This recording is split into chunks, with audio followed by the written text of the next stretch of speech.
ఒకప్పుడు ఒక పేద చెక్కలు కొట్టేవాడు ఉండేవాడు. అడవిలో చెట్లు నరికి జీవనం కొనసాగించేవాడు.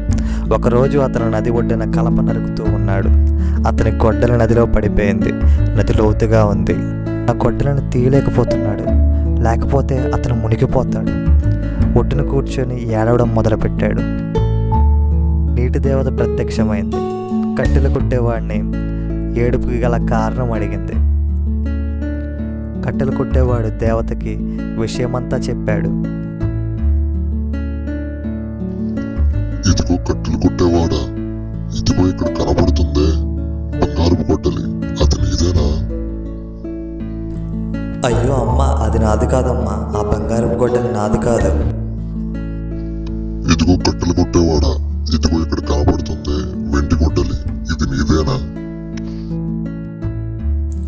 అయ్యో అమ్మ, ఆ వెండి గొడ్డలి నాది కాదమ్మా. ఆ వెండి గొడ్డలి నాది కాదు.